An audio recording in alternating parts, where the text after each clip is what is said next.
Muraho nshuti, nongeye kubasuhuza nanone mbifuriza amahoro n'imigisha.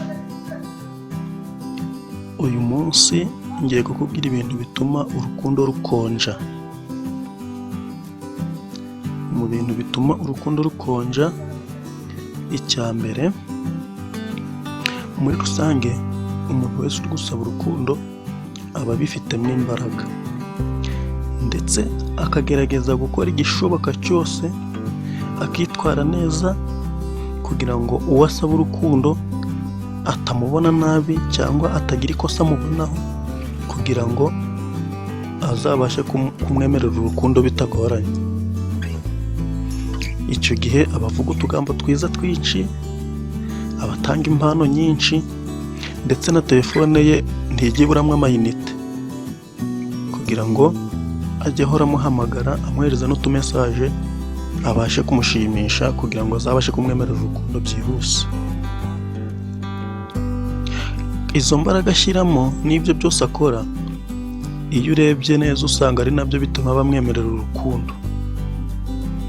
Ariko nanone n'umuntu wese umaze kwemererwa urukundo ahita acika intege agatangira kugabanya ibyo yakoraga, kuko urukundo yashakaga rwatumaga bishyiramo imbaraga yararubonye. Uko kurugabanya rero asa n'uwabyatse agaciro, ni naho wa wundi wamwemereye urukundo nawe azabona ko yasubiye inyuma, nawe atangire kurugabanya, urukundo rutangire kugenda rukonja. Ikindi kintu gituma urukundo rukonja ni agahararo.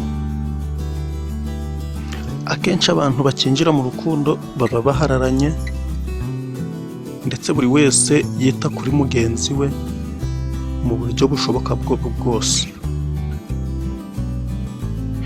Ariko uko iminsi igenda yicuma, ko bagenda bamenyerana, agahararo kagenda gashira, ari nako bagenda bahura na byinshi batari biteze mu rukundo,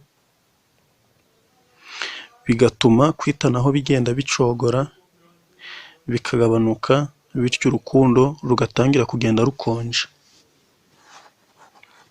Ikintu cya gatatu gituma urukundo rukonja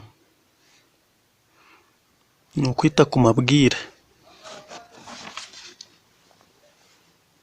Kwita ku mabwire nabyo bituma urukundo rukonja.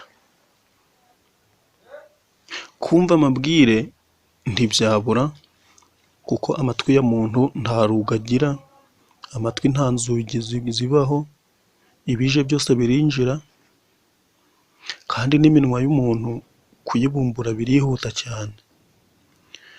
Ubwo rero kuba amabwire yava mu kanwa k'umuntu akagenda agahita agera mu matwi y'umuntu ni ibintu byihuse kandi byoroshye. Kumva amabwire rero si byo by'ingenzi bituma urukundo rukonja, kuko twamaze kubona ko kumva amabwire byoroshye bitewe n'uko amatwi n'iminwa by'abantu biteye. Ahubwo ikintu gituma urukundo rukonja ni ukumva amabwire ukayitaho.